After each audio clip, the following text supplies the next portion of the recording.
this that we call the heaven that is opened. Praise be the name of God. And this is what we'll be looking at in the book of John 1, verse 50 and to 51. Then we shall be looking more and more. Basically, I want to lead you towards to understanding what is an open heaven and how do you open your heaven and how an heaven can be closed. How do you know that you're operating in a closed heaven? How do you know that the heaven you're operating in? And how do you know why are you suffering? Why are you in the situation you are in? Why are you in the state you are in? Praise be the name of God. So if somebody can read for us John chapter number 1, verse 50 to 51, I'll be happy as we try to look into understanding nini inaitwa open heaven. John chapter 1, verse 50. Jesus answered and said unto him, because I said unto thee, you say John chapter 1, verse 50. Verse 50 and 51. Okay, Jesus answered to him and said, because I said unto thee, I saw thee under the fig tree, believed you not? Believe thou shalt see greater things than this. And he said unto him, very, very I say unto you, hereafter you shall see heaven open, and the angels of God ascending and descending upon the Son of Man. Hallelujah. Amen. This is a statement derived from what Jacob saw when he was tired and decided to rest in a place called Bethel, and as he was resting, aliweza kuona bingu imefuguka na akaona malaika wanateremka wengine wakipanda. What is an open heaven? It is an unhindered manifestation in the earth of all that is in heaven. Unhindered. Yani, it is a manifestation. You see what is in heaven while you are in earth. You see the greatness. You see the projection of God's power in your life that is manifested right in heaven, but you are seeing it here on earth. When your spiritual eye can see what others are not seeing. When your spiritual ears can hear what others are not hearing. When your spiritual heart is able to contemplate what others cannot be able to contemplate. But in a positive manner that brings the presence of God to your life. That when you open up a business, when you have a family, when you have something that is happening around you that follows or works within the presence of the godliness, the power and the authority of God, prospering, projecting you to the will of God. That is what we call an open heaven. That nothing stops you from what you want. If you want to own a car, you'll get it. If you want to own a promises like this one, you get it. If you want to own a family, you get it. If you want to own a business, you get it. If you want to make a move, you get it, because you are operating in an open door that is not closed. But when you are in the struggle, everything that you do, you got to struggle. Every move you make, you got to struggle. Coming to church, you get to struggle. Going to business, you get to struggle. In the politics of Kenya, we get to struggle. In the economy of Kenya, we get to struggle. We are struggling because you are trying to open a door that is already closed. When you find your business is struggling, when you find your family is struggling, when you find whatever that you do, it is not a rose of the bed, a bed of roses. It is a struggle. To get even a pen, the pen you are handling, to get it to ikue ni yako, ni kustruggle. To get 10 bob, ni kustruggle. To get 100 bob in your pocket, even eating is a struggle. You are operating in a closed heaven. That nothing of you will get it until you fight. Until you do everything possible within our life. That is what we call a closed heaven. But when you're operating in an open heaven, nothing is stopped from you. They will be looking for you. They'll be looking, where are you? People, contracts will be finding you where you are. Money will be looking for you. Cars will be looking for you. Whatever that you desire to have, you're going to get it. Not because you deserve it, but because you're operating in an open heaven. It doesn't matter whether it is you who has opened the heaven. What matters most, it is the heaven is operating in an open manner. Jacob was not a good man. Jacob was a swindler. Jacob was someone who tried to alter the plans of God. But God still blessed him, not because he deserved the blessing, but because his grandfather was operating in an open heaven.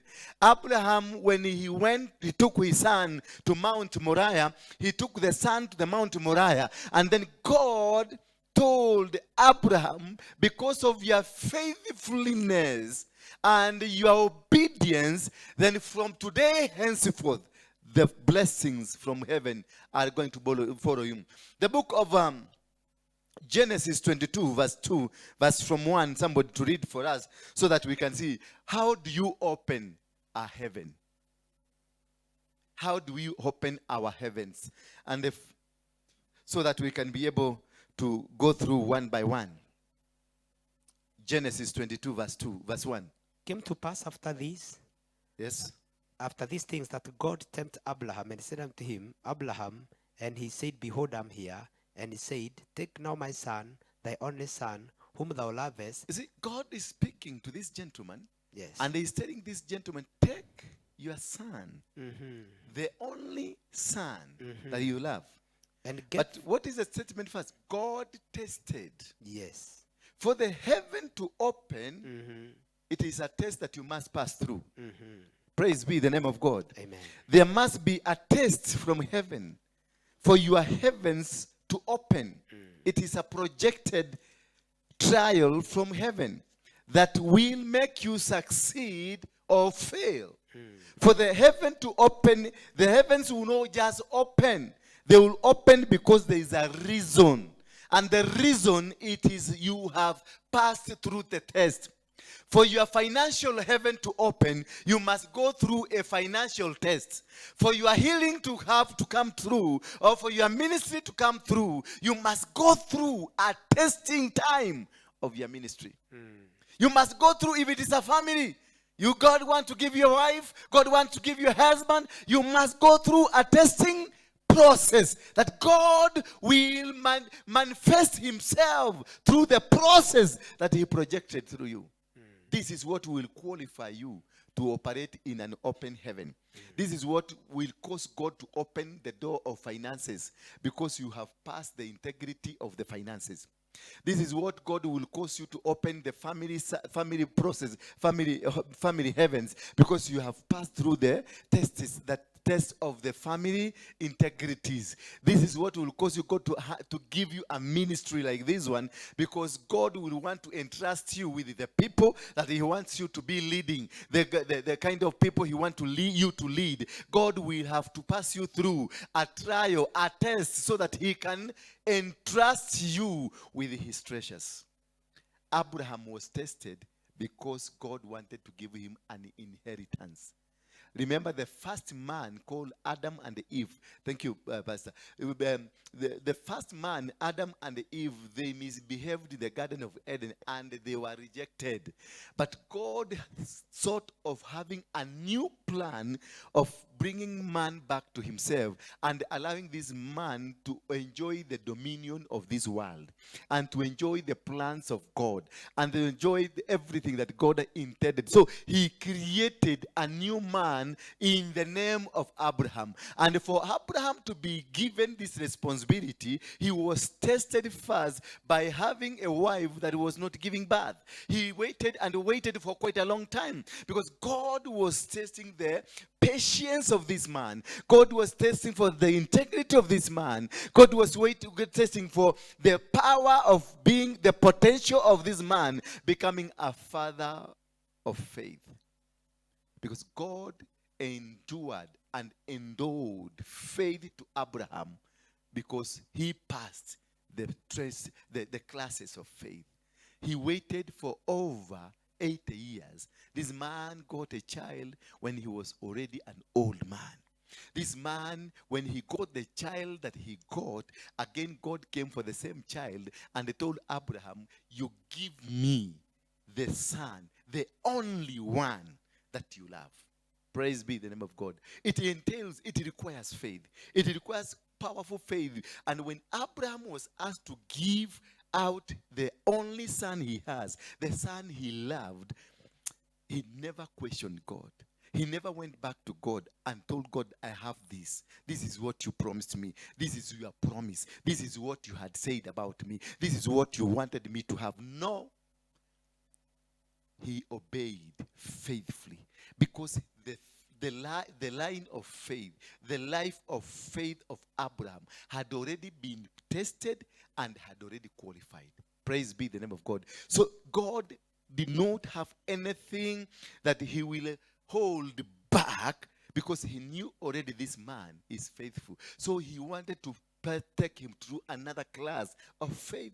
Remember, Abraham, as he got out from the father's compound terror, he walked, and God spoke to him and told him, walk now and go to the country that I'm going to bless you. He never told him, go to Kayore. He was never told, go to Kenya. He was never told, go to Mombasa. He was told, just rise up, prepare your family, prepare your goats, prepare your cows, prepare your camels, go to a place where I'm going to show you. So he walked in blindness. He walked in a situation that he didn't understand. Remember, he had a wife, and he went back to his wife and told the wife, God has said we get to move. We got to go. I'm sure the wife must have asked him, where are we going? He told the wife, I don't know, but my God knows. Praise be the name of God. When you are going through this process, God wants the integrity of you having total faith in him without seeing what he has told you. Because he told Abraham, just wake up, get out of your comfort, get out of your father's premises, get out of your comfort zone, and go to a place where I'm going to take you. And where I'm going to take you, that's where I'm going to bless you. God giving you a condition that is baseless. God telling you, I'm going to bless you, but you might have to take a step of faith and go to places that you don't understand. It is sometimes sounds crazy and ridiculous.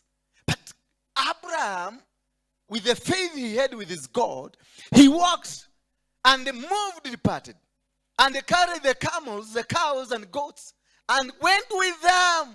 Na akasafiri akaenda bila woga, bila kurudi nyuma, bila kuona nikana kwamba kuna kitu ambacho hakifanyi. Notwithstanding, alikuwa na wife mwenye pia, a wife with the brains, a wife with 5 common senses, a wife that they had settled. They needed to settle. But this wife never asked the questions, because she trusted she has a husband who is faithful. So the first thing for your heavens to open is about faithfulness. God tested the faithfulness of what? Of Abraham. God tested him. God has been testing you. God has been testing me. He will give you something small to see, will you content with that something small? Will you be happy with the 10 shillings that he used me to give you? Maybe you had come here thinking that I'm going to give you 1,000 shillings, and then you come and you explain to me about the problems and the challenges, about the house is locked, what is happening at home, and the children at home, nothing is happening, and then I give you 100 bob. And you go out asking, I have explained to this man a problem of 100,000, and he has given me only 100 bob. Then you go out there and you get so disappointed, and you say, I'll never come back to that church again. Kube, God was testing to see, how patient are you? How obedient are you? How faithful are you with the small? God will never entrust you with big if you cannot content with that small. God will never give you Mungu hawezi kukupatia Mercedes kama pikipiki alikupatia, ama baiskeli alikupatia, ulishindwa kuimanage. Ama uliletewa hapa, ukaletewa kwa sababu wewe ni pastor mkubwa, ukaletewa baiskeli, ukaambia Mungu amesema nikuletee hii. Na maombi yako yote kutoka Katoroni, kutoka Heaven's Gate ilikuwa ni gari. Alafu Mungu analeta mtu pale, anakuita Pastor Karaja, Mungu amenizungumzia nikuletee baiskeli. Na umekaa siku 7 huko Heaven's Gate ukiombea gari. Mpaka umetoa dhabihu ambao ni kubwa kuliko bei ya baiskeli. Bwana Yesu asifiwe sana. Ukikuja pale unaona kabaiskeli na kale kameletwa, ni kabaiskeli kanaenda mguu imeenda kitembea hivi. Bwana asifiwe sana. Unafanya calculation ya baiskeli na ile dhabihu umetoa kule Heaven's Gate, unakuta hasipelekani hata kidogo. Unashangaa na unashindwa, na badala unaichukua kwa sababu kuna aibu kidogo kidogo, alafu unaita yule kijana, Buju, kuja, nimekupatia hiyo baiskeli. Kumbe hiyo baiskeli ndio ilikuwa na kifunguo ya Mercedes. Bwana Yesu asifiwe sana. Unapatiana kwa Buju, ukakaa kidogo, naona Buju anakuja na Mercedes amepaki pale, na unaona hii ndio nilikuwa nimeona kwa ndoto. Mpaka unaenda unaigusa, unaambia Buju, si unibariki na hii, uguzwe. Kumbe wewe ndio ulipatiana, na hiyo kitu ilikuwa imefichwa ndani ya baiskeli. Hiyo kitu ambayo umepatiana, because umepatiana out of arrogance, and God was looking for that heart. God was looking for you. Alikuwa anataka kuchukulia ni kama kuona, is it possible nikikupatia hii, kama nikikupatia Mercedes, what kind of a person are you going to become? Nikikupatia Range Rover, what kind of a person are you going to become? Nikikupatia nyumba kubwa, ama nikikupatia hii, what kind of a person are you going to become? And that is what has caused us to suffer or to live in a poor life. Not because God did not bless you. Most of you I can see, you were blessed a long time ago. Your cars were released long time ago, but they came in a form of a kamaiskeli, kanaenda hivi. But because wewe haukuwa, you're a minister of God. Wewe ni mtu ambao ni wa class. Wewe ni mtu ambaye ni important in the society. Unashindwa kabaiskeli, hata mfanyikazi wako kwako kwa compound haiwezi kupelekwa. And kumbe Mungu alikuwa ameficha kifunguo ndani ya hiyo baiskeli. Kifunguo imeandikwa Mercedes. Kifunguo imeandikwa Range Rover. Kifunguo imeandikwa Audi. Bwana Yesu asifiwe sana. That is how God will test you. And he tested this son of his, ambaye anaitwa Abraham. After these things, after what? These things. So there will be things happening around your life. There will be challenges happening in your life. Kutakuvukiwa kunyumba in your life. Kuta watoto watafukuzwa shule in your life. Kuna kwenda kile kioski unaendeka kukopa, unasikia hakuna, hatukopesi. Hata umeona wakikuonea bali wanaweka karatasi closed, lakini wako huko ndani. After these things, after these challenges that have been going through your life, Bwana Yesu asifiwe sana, God tested Abraham after many things that were revolving around Abraham. After the children wamekuwa wagumu, after challenges of life, after everything that has been happening in your life, after these things, that is where I want you to take to mark. After. So there are many things that have been happening in your life. Kuna mambo mingi sana happen in your life. Denial, rejection, abuse, watoto kukua wagumu, maisha kuwa ngumu, mishikazi kukosekana, watu kukutukana, watu kufanya madharau, kuibiwa, kunyaganywa. After all these things, God hakusinyamazia hapo. He decided again to test this man. Hallelujah. Bwana Yesu asifiwe sana. Utakuja hapa ukiwa na a lot of expectation. You're going to meet the man of God, and the man, if I tell this man of God I need 10,000 shillings, this man of God anakuwa na moyo mzuri, anakuwa mtu mzuri, anapenda watu, moyo mkujufu, moyo mzuri. Alafu man of God anamwambia sina pesa. Sasa hiyo man of God ako loaded hapa, hata unaangalia hivi unaziona venye zimejichora mzuri, naona ikaoneka maji kakagiriga na lemwe. Na ameniambia hana nini? Hana pesa. Mungu ataninyima breakthrough. Akamwambia Musa, nenda kwa Farao. Ni Farao ama ni Herode? Ni Farao. Akamwambia enda kwa Farao, ambia wachilia watu wangu. Mungu huyo Mungu akakimbia kwa Farao. Akaambia Farao, kausha moyo, kuna kimutu kinakuja. Bwana Yesu asifiwe sana. Na kimutu kikakausha.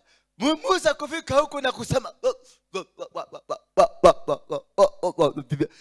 kumbe Mungu alikuwa shafika, anaongeleza mtu ako ready kumwambia get out of my life. Bwana Yesu asifiwe sana. Akarudi tena kwa Mungu, akamwambia Mungu, ule jamaa amekataa. Akamwambia sasa fanya hivi, kesho amka saa 4, nenda huko umwambie waachilia watu wangu. Huyo Mungu saa 3 asubuhi walikuwa nakula chakula na nani? Breakfast na Farao. Akamwambia kuna kijamaa kinakuja, usidhubutu kumsikiliza. Kufika huko na anaenda na joto ya kuwa ni Mungu amemtuma. Anaenda na joto, anaenda na power, anaenda na confidence. God has sent me. Kufika huko nakuta jamaa hataki kumsikiliza. Jamaa hataki kusikia stori zake. Bwana Yesu asifiwe sana. God was testing the ability of Moses leading the people of God. Mungu hawezi akakupatia. God will never open a door for you if you cannot be trusted with the small things he give you. He can never open for you a supermarket. He can never give you any kind of a business. He can never give you any kind of a plan if the little thing, hii nyumba alikwambia fagiaga hii nyumba, osha hii nyumba. If you cannot be trusted, ama hiyo kazi amekupatia, if you cannot do it, he will not allow you to give you anything. Watu wengi tunaomba pesa, utabia Mungu tunataka pesa. Baba nataka shilingi milioni 1 ama shilingi 1400. Kuna kazi unaenda unafanya, sio tunaambia na Mungu, andika kioneki na demwanene. Kioneki yako unaambia Mungu, nataka unafanya kastoko ni kioski unataka kufungua na kanahitaji 500,000. Unaandika vizuri, unaenda unaandika unaambia Mungu, Baba, na unakuja hapa na kasadaka kakushika. Kaleta watia? Kaplani, bego ya kupanda. Unakuja na unaekelea bego yako hapa ukikanyaga pale. Maana ulisikia Mungu na ukamsikia kweli. Huyu ni Mungu nimeongea naye. Na Mungu akakwambia kesho nenda kwa nyumba yangu tutakutana na wewe. Unakuja unaweka bego na unaweka kila kitu, unatoka unaenda. Mungu anakutumia mtu ango yako, anakuambia kuja. Tumesikia kililio yako na tumesikia venye umeteseka huko Nairobi. Na mimi na mke wangu tumeona tusimame na wewe. Huko kimoyo unasema haleluya. Huma kataya dikateri kaiwewa shama kaiura promise keeper. You said it has happened. Araseketaya. Wanakuuliza unaona duka yako ni kama ni pesa gapi? Unamwambia between 600, kwa sababu unaona ni yangu anakuaga na pesa. Between 500 mpaka 700 hapo nikipata hiyo kazi itakuwa mzuri. Oh yes. Wacha tuongee na mama tuone ni namna gani tutasaidiana. Kesho asubuhi breakfast wanakuambia tukule breakfast. Katika kukula breakfast unaona kabahasha kamewekwa pale kado, unafikiria ni cheki imewekwa ndani. Bwana Yesu asifiwe sana. Unasema riotoria na basheke tedelea. Riana. Baba nitakutukuza milele na milele. Utahimidiwa wewe ni Ebeneza. Yule alifando uko kimoyo ndani, kwa sababu umeona kale ni kacheki hakawezi kuwa noti. Hapana. Mtu anakufungulia na kuambia sasa tumeona ni vizuri tusupport kazi yako. Tumeona tukupatie hii shilingi 10,000 uende uanzishe kazi. Bwana Yesu asifiwe sana. Unaona roho inateremka. Sura ulikuwa brown unakuwa dark. Kila kitu unaona mpaka maholi yako inashikana because unaanza kushindwa 10,000 itaanzia wapi? Na utawaambia maana ni wao walikuita na amekupatia. Kumbuka venye uliambia Mungu, you are Ebeneza. Hakuna Mungu mwingine kama wewe. Hirabakata uko ndani zile dhiomi zana uko ndani za furaha, maana breakthrough imekuja. Breakthrough inakuja na 10,000 tunoti tumupia twa Kenya, tumechorwa Jomo Kenyatta pale nyuma. Bwana Yesu asifiwe sana. Unabeba tu pesa twako, na katika hiyo fare ya kurudi nyumbani iko hapo. Na fare ya kurudi nyumbani ni shilingi ngapi? 1,500.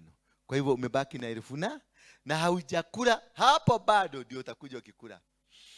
Sasa utakuja ukikasi huyo Mungu ukisema hikyo kiago, yani aliona ni hii tu anaweza kunipatia. Aliona kumbe Mungu alikuja akajificha ndani yako, akakaa ndani yako. Sasa wewe unaona kumbe ni Mungu ako ndani yako anakaa. Sasa utakuwa ukilaani yako, lakini haulaani nani? Anko. You're accusing God. And that is what God is looking at. Hiyo ndio kitu anachungulia. Hiyo ndio mahesabu anakufanyia. Anataka kuona how grateful can you be with the small things. Because he want to entrust you with 1 million. But how will you behave if you get that 10,000? If you get that 5,000, how will you behave? God, when we were starting the ministry pale, tulianza kanyumba kadogo na tulipata viti 12 vya plastic, na kati hizo viti 12 vya plastic tulipatiwa na mtu, lakini 3 vilikuwa vimekatika hapa kwa mgongo. Sasa ulikuwa nakaa ukikalia vizuri, kinapanuka, ukienda kuinuka kinakushika mgongo, unainuka nayo.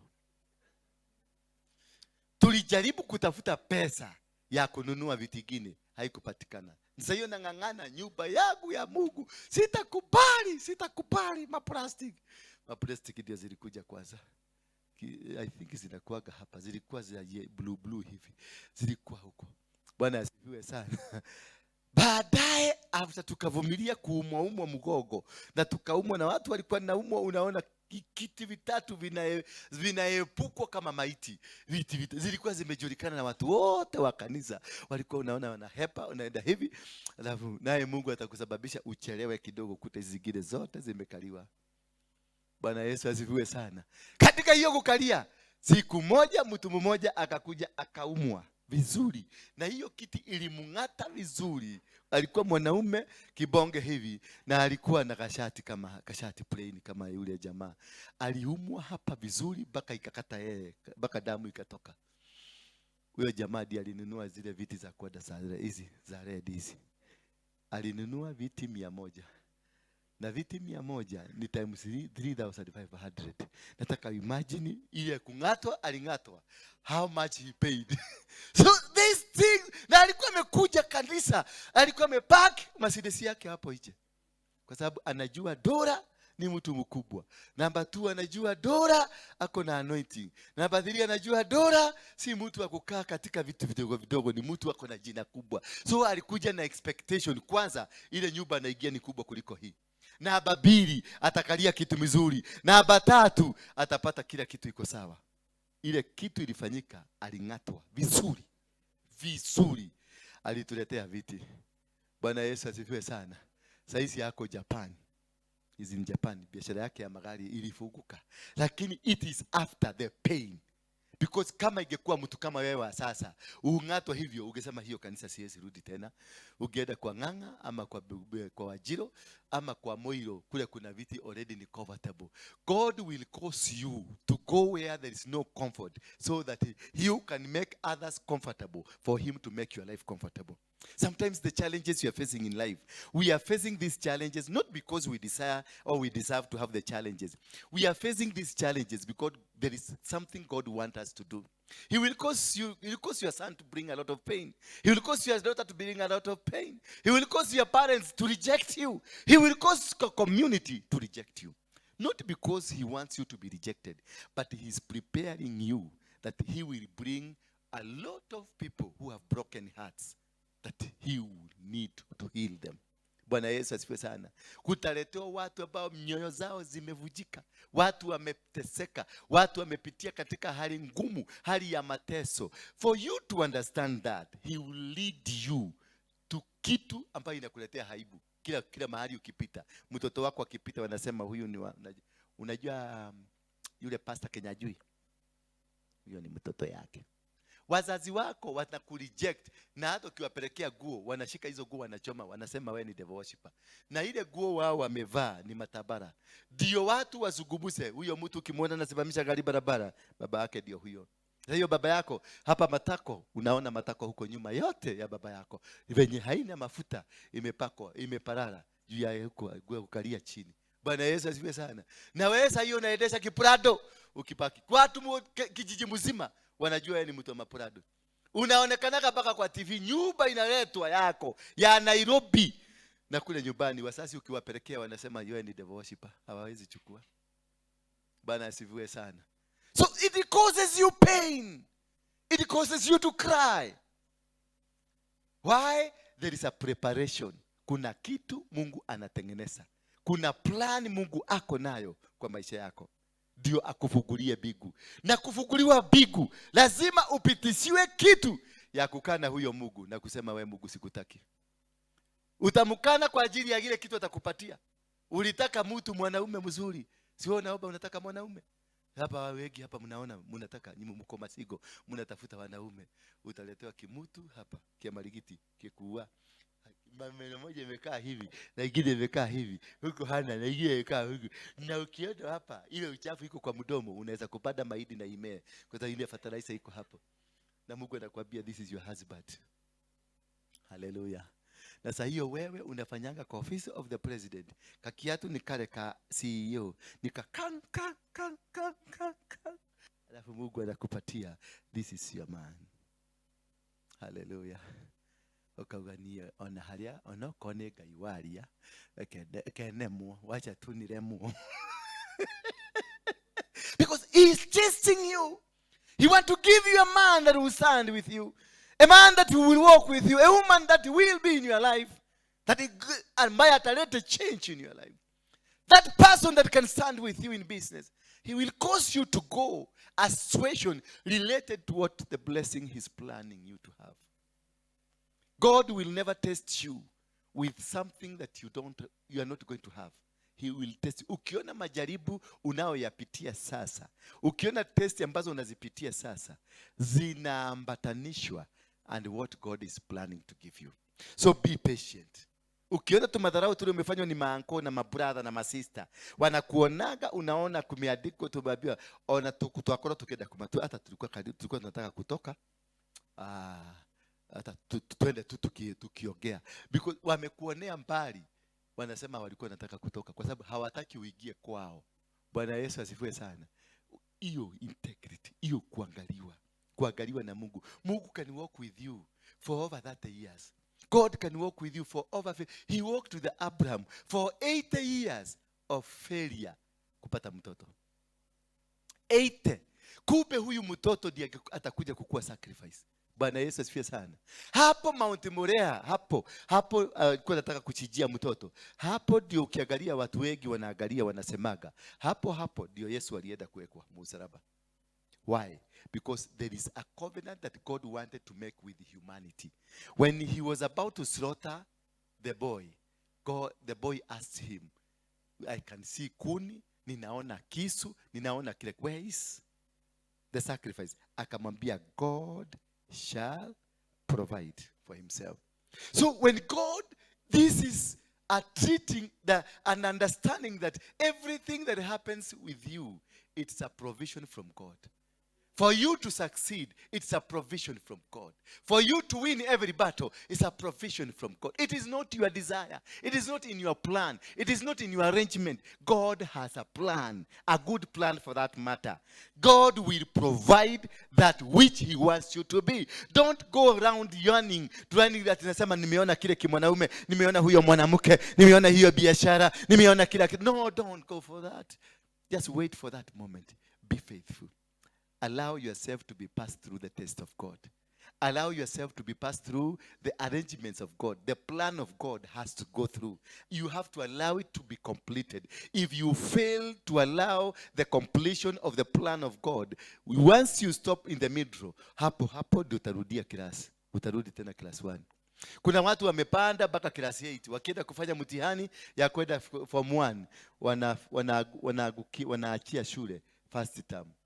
wanaambiwa walipite. Ukienda shule ingine unaambiwa lazima uende mpaka class 6 because hauwezi kurudia class 8.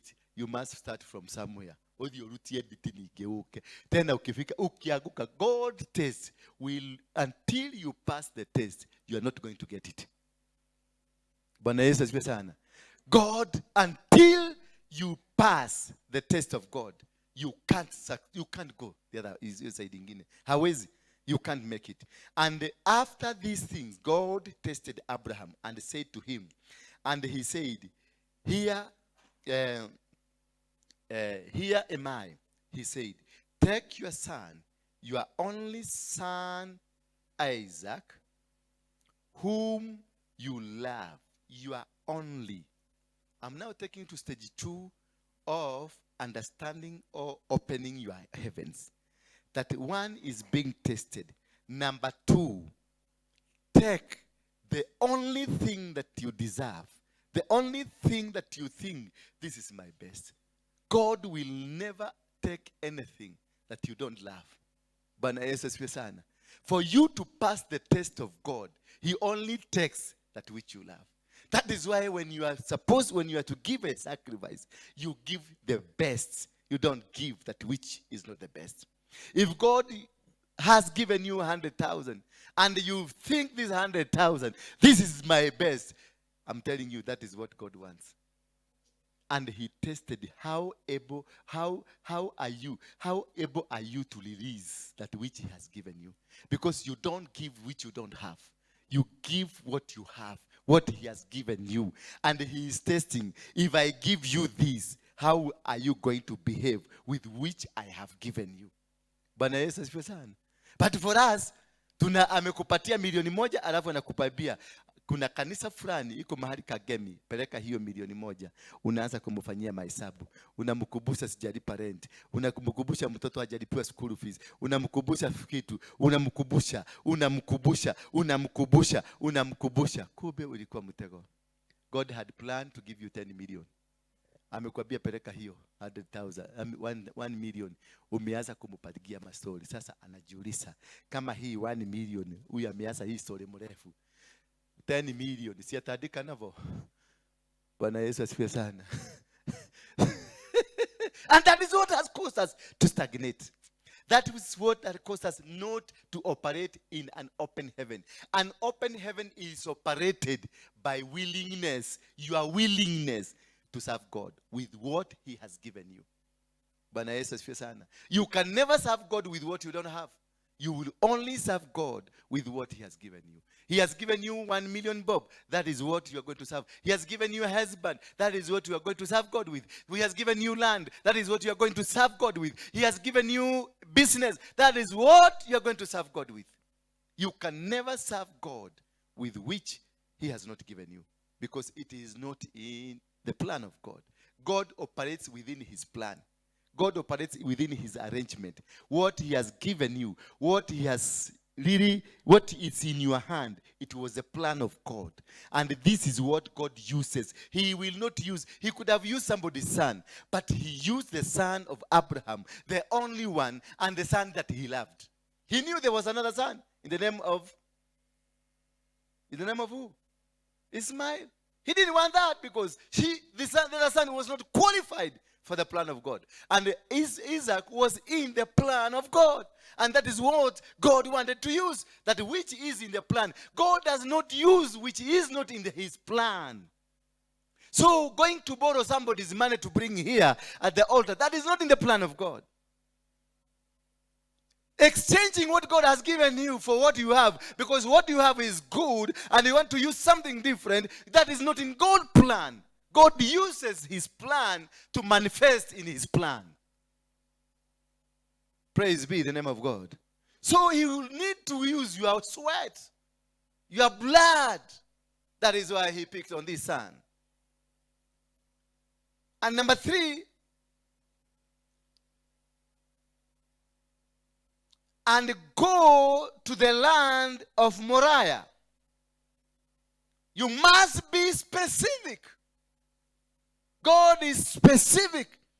He will only direct you where he wants to meet you, not where you want to meet God. He will direct you where you are. He wants you to go, where he wants you to meet him, not kule ambao unataka kwenda. Maana kwa kila mtu kuna mipango amepanga, mutakutana wapi. Kwa hivyo hautaenda kwenye mlima. Si kila mlima ambao ni mlima, si kila mountain, si kila prayer center is a prayer center. Not every church that is a church for you. You are not here by fluke. You are not here by mistake. You are here because God wanted you to come here so that you can get what he has given me. I give it to you because I've been tried and tested on what I'm giving you. I cannot give you what God has not allowed me to give you. I don't have your blessing if you don't belong to this church, if you don't belong to me, because I am called for a particular generation. I'm called for a particular people. I'm not called for everybody. I'm called for a particular people. And these people, I am carrying their blessing. I'm carrying their food. I'm carrying what they want. I'm carrying what they will desire. So that is why you being one of those people I was called for, that is why you'll come. Anybody coming here who has not been called because of what I'm carrying, atatoka hapa na negative report. Atatoka hapa kisema hawa watu waabudu Mungu. Si kupenda kwake. Wale wako ije pale, watasimama pale, hataki hata kutusikiliza. Anatoa maneno mengine baya. Sio kupenda kwake. I have no relationship with him. Sina kitu yake. Sina baraka zake. Sina huduma yake. I don't have anything to do with them. So there is nothing they will see good of mine.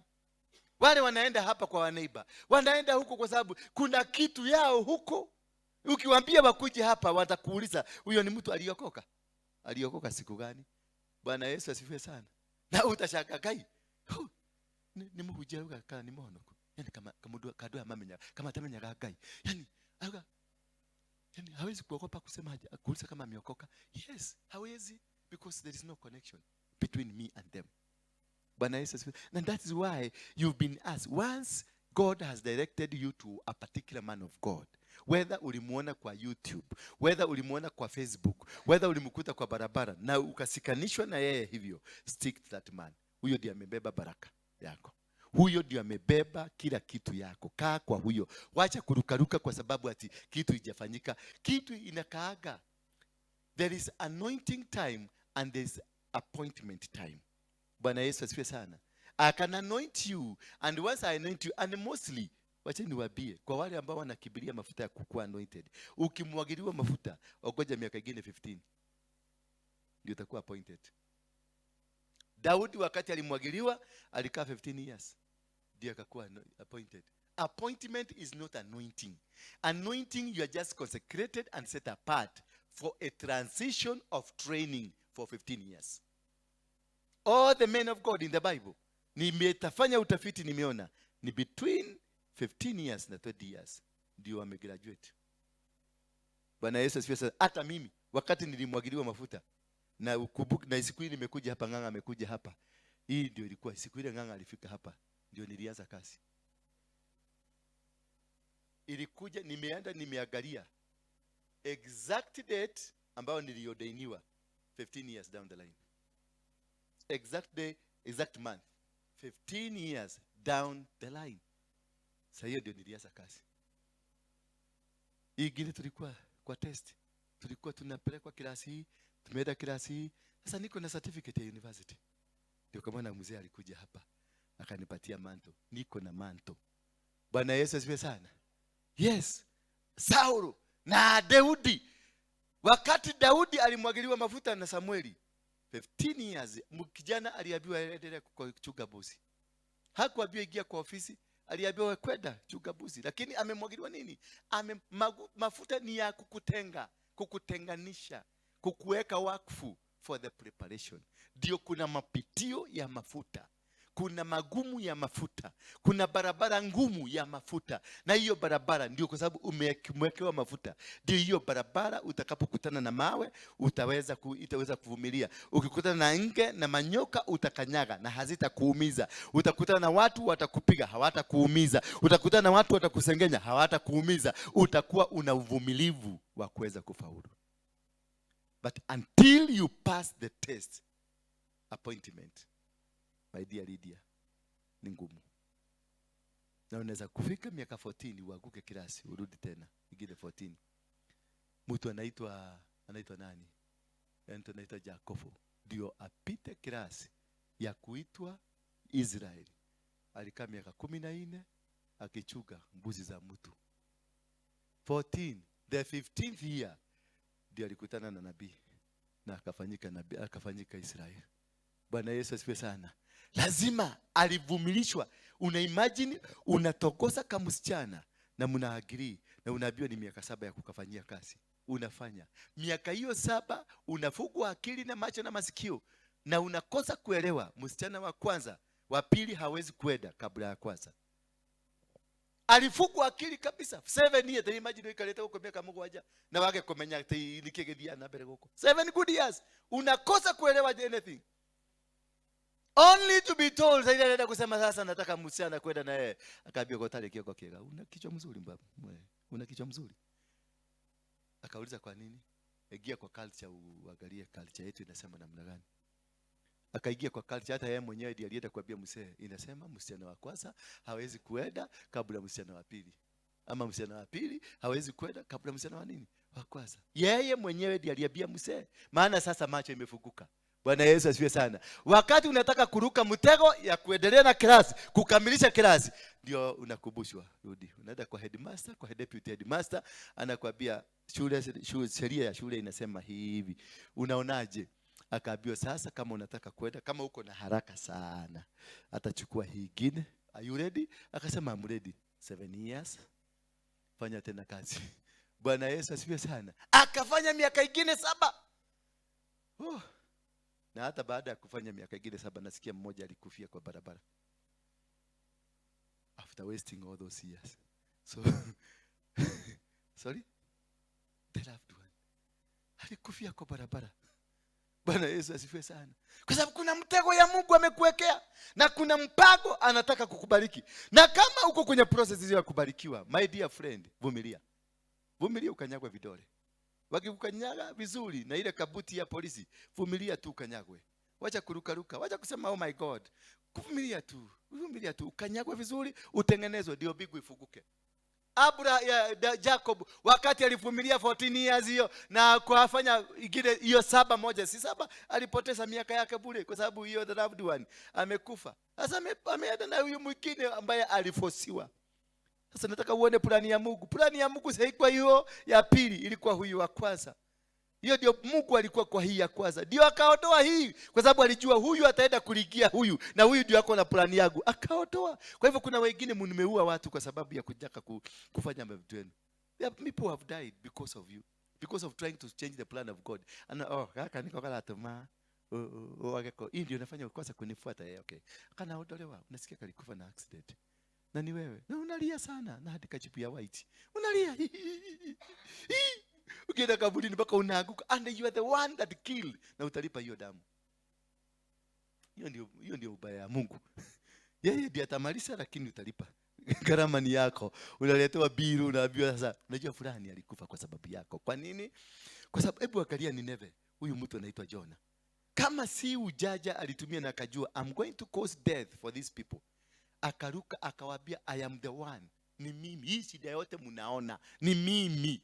Hebu nirusheni muone kama hamtakuwa na amani. Walipomrusha nje, amani ikaingia. Kumbe kurusha nayo kuna meli ya Mungu imegoja. The plan of God anakuaga amepanga kila kitu. Wacha kurukaruka. Kaa kulingana na barabara ya Mungu. Maana alijua usipopita hii njia nitakupitishia hii njia. God has plan A and plan B. Usipopita ile ya kukubali kwenda polepole, kwenda kulingana na mpango, kwenda kupigana njia zake, atakupeleka na njia nyingine ya kubebwa kedaya. Na hiyo ya kubebwa kedaya ni mzuri kwa sababu ni free lift. Huyu jamaa aliingia kwa meli, akida Tarishishi ama ni wapi? Ni Tarishishi. Shida ilipotokea kabisa, kumbe kulikuwa na meli ya Mungu inamngojea hapo nje. Bwana Yesu asifiwe sana. Walipomrusha tu na meli ya Mungu ilikuwa imefungua mdomo. Ilimwambia na ikambeba. Sasa imagine umemezwa na meli ya Mungu. For 3 days unakaa uko ndani with a comfortable. Kuna joto iko uko ndani na kuna haujui ni nini inafanyika kwa hiyo dunia ulikuwa umependa sana. Kwa hiyo mipango yako na maduka yako haujui, umemezwa, unatebeswa, haujui what is happening. Hakuna telephone call, hakuna ndugu yako, hakuna cousin yako, uko ndani ya tumbo ya kitu haujui. Na huko unasikia kuna vitu kile huko digestion ikifanyika, kubi na kufinya. Hiyo kitu ndio imemeza nyoka iko na poison, hiyo poison inakuimwagikia. Seek to the plan of God. The plan of God has no pain. Abraham stuck to the plan of God. And when the boy asked him, where is the sheep that we are going to slaughter? He told the boy, God will provide. God has his own provisions. God has his own plan, and he provides for his own job. Kazi kama ya nyumba hii, you don't need to struggle. Ati ready tutatoa wapi? Ati nini tutafanya nini? God has already provided. God will provide. God will bring people that are going to start with his job. Wacha kujali ni sasa nimeanza kufanya mtumishi, ninaanza kujua na watumishi ndivyo wanakuwa na shida, ndivyo wana shida. No, don't worry. Don't worry, because God will provide. God has his own way of giving it to you. Don't worry about that car that God is giving you. Don't worry about that car. Yes, it's a Range Rover, and a Range Rover is a consume. Ukipiga resi moja kagiri kanaenda. Sasa unaanza kujiuliza, sasa hii nitafanya nayo nini? Huyo mwenye alicommand huyo mtu kulete, huyo ndio mwenye mafuta. Bwana Yesu asifiwe sana. Huyo mwenye hiyo gari, mwenye kutengeneza na mwenye kucommand na mwenye kufanya hiyo maneno yote, ndio mwenye hiyo mafuta inakujalisha, maana inatolewa kwa hapa chini nani yake. Hata authorize pesa zianza kukuja. Mvutaji wa sigara, wale wamewahi kuvuta sigara kama mimi, hatuko tunakosa tumashiriki tu kununua sigara, lakini wakati tuliwacha, that very day hiyo pesa ilihama ikaenda kwa neighbor kule ilihitajika. Bwana Yesu asifiwe sana. Hallelujah. So it is the plan of God. So it was in the plan of God that all this happened. And God will only meet you where his plan is. Don't wacha kupapatika. Wacha kurukaruka from one church to another church. If God has spoken to you, this is the church, stick here. If God has spoken to you, this is your man, this is your wife, stick to that. Hata kama shida zimeenda namna gani, hata kama madharau imejaa kwa nyumba na Mungu alisema ni wewe, kaa hapo tu. Something God will do something.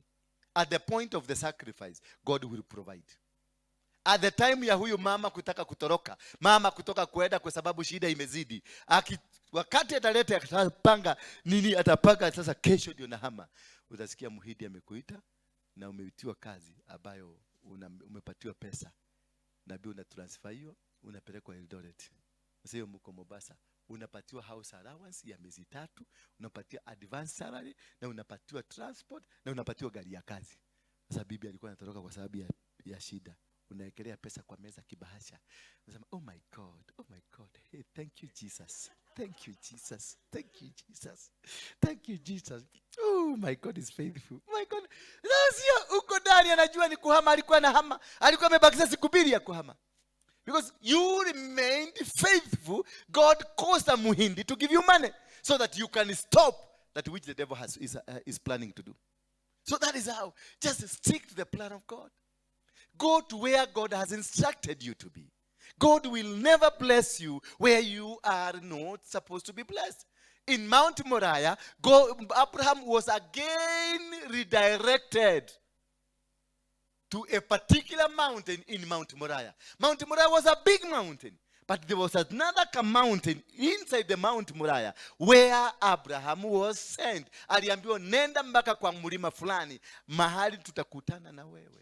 So there is a point of contact for you with God. Not every place that has a point of contact. Not everywhere you go, you get a point of contact. Not every person you meet is your destiny helper. Not every person that you meet anywhere that is going to guide you, that is going to give you the provision of what you are supposed to be. Si watu wote wana baraka zako. Si hata anko baba yako anaweza kuwa ni yako hai, mama yako wako hai, ndugu zako wako hai, and they are very rich. You are the only poor in your family and they don't help you. But you travel, unaenda Mombasa, unakutana na total stranger. Total stranger. Mtu anakuambia, nikikuangalia sura yako naona you are a faithful man. Na kwenu unaitagwa mchawi na mwizi. Kwenu ukiingia, unaonaga kila bagi zote zimewekwa mzuri. Hata kuna bedroom zingine zinafugwa. Kwa sababu utapita na kitu. Lakini total stranger kinasimama tu kinakwambia, you can see, dhamiri yangu inaniambia, you are the right man. Na kutoka hapo maisha yako inabadilika. Wale ambao walikuwa wanafunga milango wakikuona, unakuta mpaka wanajaribu kufungua geti ikae wazi ukiingia. Bwana Yesu asifiwe sana. Kwa sababu wameona utukufu wa Mungu, jinsi ukuu wa Mungu ulivyo. Hallelujah. And go to the land of Moriah and offer him there as a burnt offering, as on one of the mountains. So there were many mountains in Mount Moriah. So he was told to go to one of the mountains in Moriah. Go to one church. There is one church that is carrying your blessing. There is one man of God who is carrying your blessing. Bwana Yesu asifiwe sana. Do not rush to every man of God. Do not rush to every church because you've seen something in the internet, YouTube, into Facebook, Instagram, and unasema huyu noe wa kahinda gaka. Gutire mundu wa kahinda gaka. Hakuna munabii wa kahinda gaka. Bwana Yesu asifiwe sana. Munabii amebeba baraka yako. I was trying to do some research. Na nimeona successes of religion. Successful religions in the world, they have succeeded because of the alignment towards a particular prophet. The Muslims rise on Muhammad and they are succeeding on the teachings and the principles that Muhammad taught them. Bwana Yesu asifiwe sana. Kapila verse 2 is the head of Hinduism. All the Hindus, temples, they rally behind Kapila verse 2. And every business an Indian is doing is rallied and guided by the principles of Kapila verse 2. Bwana Yesu asifiwe sana. If you go to the Aga Khan clan, they rally all their business and guidance, spiritual guidance on the Aga Khan, His Highness Aga Khan. Every hospital, every business they are doing, it is principled on that prophet. Ile maono alipata ndio wanatumia kujinawisha. And that is what the Bible says. Respect and be obedient to a prophet and you will what? You'll be prospered. So your prosperity must be guided by the prophets who is around your life. Bwana Yesu asifiwe sana. Not every prophet is your prophet. Not every preacher is your preacher. Not every pastor is your pastor. Not every apostle is your apostle. Not every man of God is your man of God. Bwana asifiwe sana. Yeah, no. Do not rush to everybody. Stick to stick to what God is talking to you. God has directed you. Go to this man of God. And he is going to pray for you. Immediately the day you take a step of faith of coming to the synagogue, your healing begins. You don't need me. The day you made a step of faith, a step of movement, your healing starts automatically. You don't need a touch from me. You need that obedience to obey the word of God. Obedience to obey God. Everything, by the time you reach here, all your problem will be solved. Bwana Yesu asifiwe sana. By the time ufike hapa, usikuja ati unataka mkono yangu, wachana mkono yangu. Ile obedience umekuja nayo, imekufungulia. You only need to be in America and send me. If God has instructed you, send 20,000 to Apostle Waruinge. Just send it. Don't even need him. Just send it. Take the number. Utuma tu. Imefanyika. Imefanyika. Iyo obedience. Na ufanye exactly venye Mungu amekuambia. That is what God is going to do. Because it is not me. It is the God that is in me. He is instructing you. And he is telling me that this man is carrying your blessing. So you need only to connect. Send your 20,000. Send your 100,000. Send your 1 million. Send your 10 bob. Send your 100 shillings. Just send. Without even consulting. Don't even want to talk to me. Where tumatu? Have the faith like Abraham. That he carried a son. Knowing I'm going to slaughter my son. The only son I love. I'm going to kill my son. Oh God, tayara. I'm going to kill my son. Just imagine, umeshika kitoto chako kile umependa. Unajua unaenda kukinyoga. Na umebeba kisu umeweka hapa, umedhinekelea hapa. Na unajua naenda kuchinja mtoto yangu. Na akaanza kuokota kuni akijua hii itachoma. Nitamwangalia tu akichomeka. And I have no otherwise. That faith. Just imagine that son you have. Imagine kana kale kako. Ukanyitete guoko mnatembea nako hivi. Unajua naenda kuchinja. Naenda kuchinja. Na unakabebesa paka kuni ukijua kanaenda kuchomwa na hizi kuni. That faith, that is all what you need to have. You don't need to have anything else. That faith, knowing that God, and when the boy asks, because mtoto ndiye aliuliza, akamuuliza fafa, niliona kuni ziko hapa, kisu ndio hii. Kuladia tena. Hapuli. Baba anajua wewe ndio bosi. Na hata mtoto alipoekelewa juu ya moto, juu ya kuni, hakucomplain. Alilala tu. Mungu akamwambia angalia hapo nyuma. Akakuta, and that is where now the top secret is. Akaangalia akaona kondoo imeshikwa kwenye miti ndani. Ihatete imehata kwenye miti ndani. Kirathimo giaku kihatete handu, kimehata, kimeshikwa. Kilihitaji that faithful moment. Yours is hattering somewhere. Imeshikamatwa na maadui, imekamatwa na mamiti, kodoo ilikuwa imekamatwa, pembe zimekamatwa padi na padi. It requires that faith. Busi ile umeione iko ya blessing. Pesa zako zimekamatwa, ziko mahali kwa aga. Danieli aliomba for 21 days, ndio alijua kumbe mali yangu iliteremka kitambo sana. Ndio bigu ikafunguka. Malaika Michael akatumwa aende akarescue Gabriel. Bwana Yesu asifiwe sana. Alipomrescue akasema hizi vitu zilitoka the first day you prayed. Kuna watu hapa wamebarikiwa, vitu zao ziko hapa, zinatumiwa na watu makaga, zinatumiwa na makiateka. Unajua kuna makiateka wa biguni, sio kama mlijua hivyo. Kuna makiateka, kuna watu walizaliwa wako makiateka, na watu ndio wanakaaga na vitu za watu. Sasa wakati ulikuja, for example, ulikuwa kanisa ya Wairimu, kivugu yako ilifunguliwa, bigu yako ilifunguliwa kwa Wairimu, lakini ukakawia, ukaona masaa imeenda sana, ukakipia kwa Waruinge, because hapo kwa Waruinge ndio unaona kama password ndio inaingia haraka haraka, ukakibia. Mzigo iliteremkia kwa nani? Kwa Wairimu. Na ukakuja kwa nani? Kwa Waruinge. Unakuja unakaa kwa Waruinge, mzigo ilifika huko, mzigo irudishagwi. Mzigo ikiteremshwa imeteremshwa. Inafanyaga nini? Kumbe huyu mama ni kiateka. Wairimu wanasema we have a car here, we want to bless somebody with the car, and my spirit is leading me to this lady. Mama kama huyu anapatiwa gari na hakuwa hata hajui kuendesha gari, anaanza kuuliza hapo, who is a driver? Because she is a caretaker of the blessings of heaven. Na atakaa na hiyo gari, na hiyo gari ataiendelea kuiendesha, because na ataiendesha carelessly, because hana uchungu nayo. Bwana Yesu asifiwe sana. Until siku ile common sense itarudi, urudi where the blessings were, uconnect password, ndio huyu mama na yeye atakuwa na shida, atashikwa na kaugonjwa fulani, kadetermine ama mtoto yake ama mtoto afukuzwe shule, na aseme sasa wacha niuze hii gari. Na siku ya kuuza hii gari, nani atanunua? Mwenye gari. Na atanunua ikiwa gari msee, imetumika. Sasa gari inaenda kifanya hivi. Why? Ilitoka biguni ikiwa password yako, lakini kwa sababu ilienda kwa kiateka, kwa sababu ya umang'aa yako, utarudishiwa, lakini utarudishiwa kama imetumika vibaya. Ndio naona mkivaa mituba.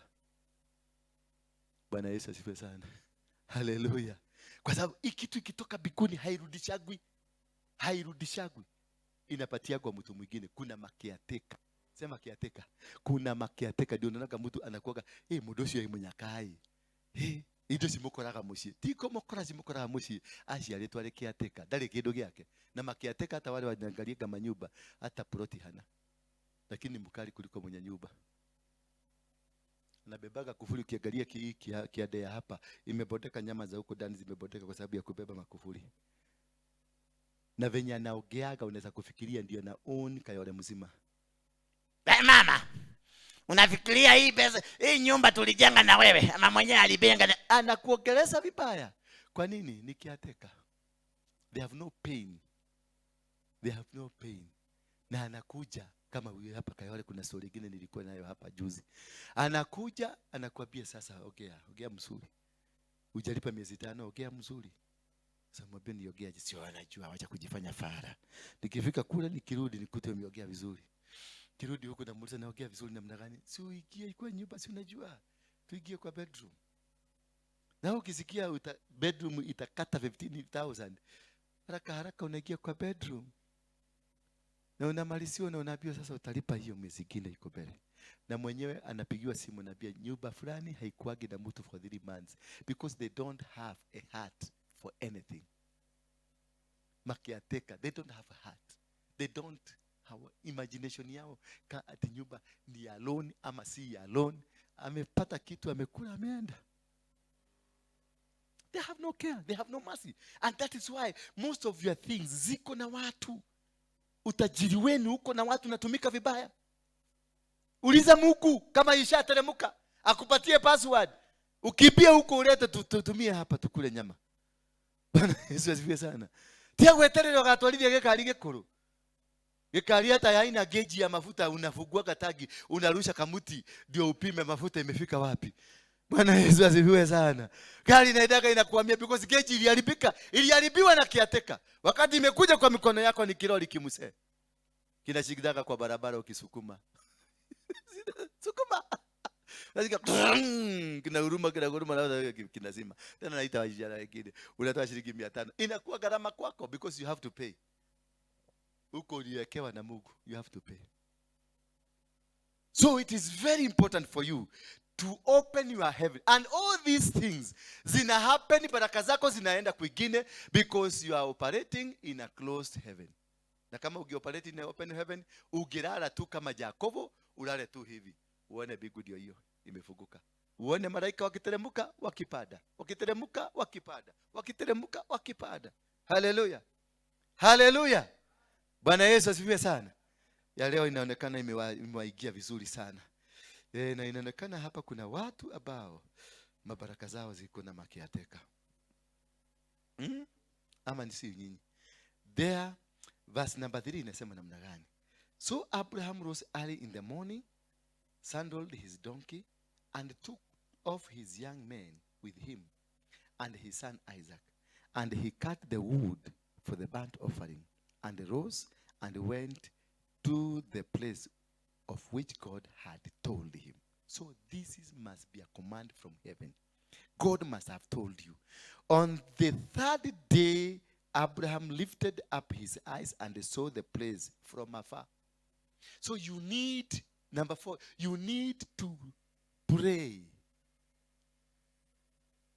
to understand, where am I going to give my sacrifice? You need to pray first before you bring that 20,000. Before you bring that money you want to bring. Before you decide to do what you want to. Don't decide on the road, by the roadside. Don't decide because you've heard my preachings. Don't decide. Go to prayers first. He stayed there for 3 days. Then that is the time he lifted up his eyes. And that's Mungu akamfungua macho. Maana bigu imefunguka. Akamwonyesha ni pale. Ndio hao. For 3 days he stayed there. He had not seen the place. 3 days. Hakujua ni wapi, na hakujua ni mlima gani, na hakujua ni which point. When he prayed for 3 days, he lifted up his eyes. Mungu akamwambia ni pale. Ask yourself, are you in the right place hapa? Are you in this church rightfully, ama umekujia mujiza? Na kama umekujia mujiza and you are here wrongfully, you will not get it. Utahama tu, utaenda kwa Manyuro. Na ukienda kwa Manyuro ukuta si hapo, tena utahama uende kwa Nyuka Kuota. Utoke kwa Nyuka Kuota uende kwa huyo mwingine. Na unaendelea kuseka tu. Na unaendelea kuseka. So you need to get that connection of understanding, is this the right place? Is this where God wants me to give this? Is this where God has instructed me to come for the blessings? Not every church has your blessing. Not every man of God has your blessing. You need to know. Not every location that ukuja atuingie hapa na kupata connection yako. Utasekea hapa. Watu watakuja wataendesha magari na wewe ukiendelea kuvaa maslippers. Undikuja hapa na kiatu ya mokanye. Kidogo ndasema natakaka sasa nasikia navaa zile za flat kidogo.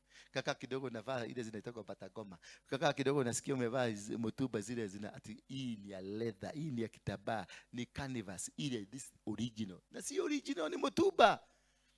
Si ati unaivaa kwa sababu ni original, unaivaa because it is cheaper. Lakini kwa sababu unataka kutujificha kwa originality, unatuambia ni original. Hii mimi dida weke cia duka-inĩ cia thikũ ici. Hizi zinararuka haraka. Si kuraruka zinararuka. That is what you can afford. Mtu akikwambia story kama hiyo mwambie that is what you can afford. Ate mimi sitakagi kuvaa hizi nguo mpya za China.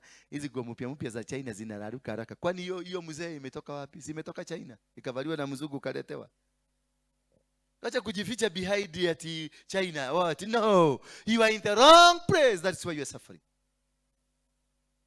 Even if you travel to the United States of America, even if you went to Germany, even if you went to UK, if God has not sanctioned your prayers, your blessings, hautafaulu. You don't make it until you connect with your prophet who will give you direction, who will give you a ground, a legal ground for your prosperity. You need that legal ground. You need that plan of God.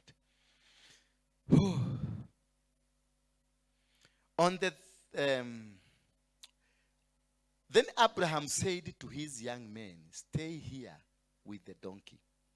I and the boy will go over there and worship and come again to you. He had carried some people with him. Then once God showed him that is the place, he told these people with the donkey, kaa hapa niende nitarudi. Kuna watu hubebagi ukienda kuinua dhabihu. Hata kama ni marafiki zako, hata kama ni mama yako, kuna watu hufai kuenda nao mahali unaenda kufanya kazi ya Mungu. Bwana Yesu asifiwe sana. That is why Jesus had levels of his disciples. Wakati alikuwa anaenda kuomba, alibeba 6, akabeba 3, akabeba 1, akaenda peke yake. Kuna watu eti kwa sababu Alice ni rafiki yangu, kuna mahali ninakwambia ningoje hapo niende ninakuja. Niende nifanye kazi yangu nirudi nikwambie hata nimemkosa. Because kuna watu usiwabebe ukienda mahali unaenda meet your destiny. Because he could be that person is a destiny killer. Bwana Yesu asifiwe sana. So avoid at all cost. Kuna watu ufai kubebana na wao. Na kama ni dhabihu inakuhusu, ni dhabihu inahusu your destiny, do it alone. Don't even tell people that I did this. Do it alone. Do things alone. Do not involve other people. If you involve other people, utakuwa unapeleka kama sasa Joas na mtu anaitwa Gideon. Gideon alikuwa na brief Joas baba yake, kila kitu wanapanga. Kumbe Joas ndio mwenye vitu hizo zote. Joas ndiye alijenga madhabahu ya Baal. Na Gideon alikuwa anapaga venye vita watatengeneza vita wapigane na Wamidiani. Na Wamidiani wameletwa na Mungu kwa sababu ya Joas. So he knew. Wakipanga, he knew. He understood every plan they were planning against his establishment. So avoid these people that you don't trust. Not even trust. Don't trust anybody. When you are going to meet your maker, when you are going to offer a sacrifice, you and your maker, avoid everybody. And I took with the man of God that God has instructed you. This man, he went alone. Kama agenda ambie sasa watoto, aone wa vijana, waone mzee akiwekelea mtoto kwa kuni, ingekuwaje? Si mzee angelaluliwa? Si mzee angeitwa devil worshiper? Si mzee angeambiwa acha, why? Mzee anataka kuua wewe na kiako kiega. Wewe na depression. Because they could not believe, they could not understand what is the communication between you and your God. They don't understand what God is talking to you. They don't understand how God is telling you the plan of God over you. They don't understand it. Bwana Yesu asifiwe sana. So that is why it is between you and your God. That is why it was Abraham and his God. He listened to his God. Because if he allowed any other people to come in, they could have distracted him. There are people who come into you. They are in the form of your mother. They are in the form of your sister. They are in the form of your brother. They are in the form of your friend. They are in the form of your head. They are in the form of anything. But they are meant to come and distract you when you are about to tap the anointing of God. Avoid them. Do it alone. Don't carry that baggage. Bwana asifiwe sana. So he decided to leave them behind. I'm taking you through the key to open the heavens. Hallelujah. Bwana Yesu asifiwe sana. In verse 6, and Abraham took the wood of the burnt offering and laid it on Isaac his son, and he took in his hand the fire and the knife. So they went both of them together. And Isaac said to his father, Abraham, my father. He said, here I am, my son. He said, behold, the firewood is here, but where is the lamb for the burnt offering? Abraham said, God will provide for himself. That everything you need from God, every success story that you need, God will provide for himself. The Bible says he has got good plans. Plans not to destroy you, but plans to make you. Plans to grow you. Plans to make you succeed. The situation that you are in now, it is a test from heaven. The situation that you are going through now, it is a test. Vumilia tu upite hiyo mtihani. Na ukipita hiyo mtihani, hautalia tena. Tusimame kwa miguu yetu.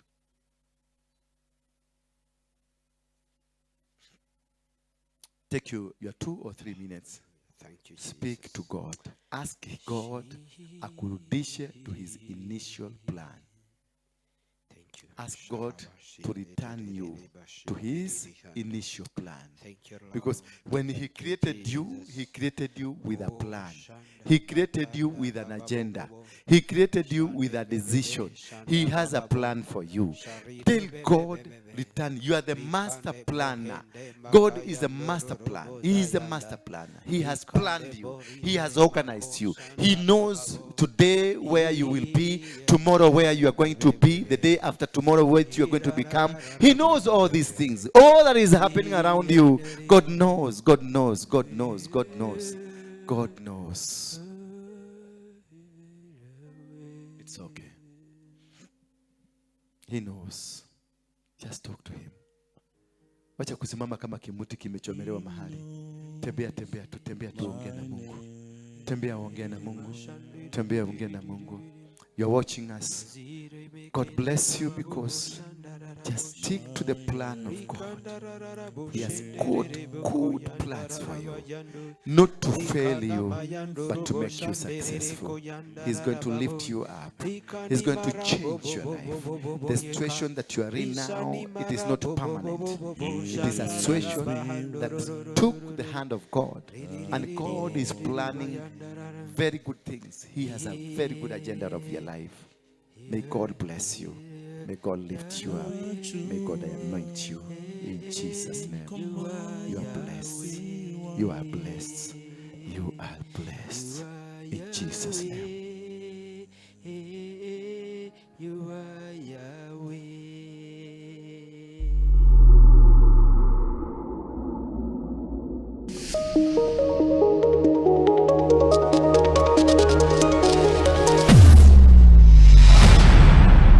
Bethel Clouds TV, empowering lives.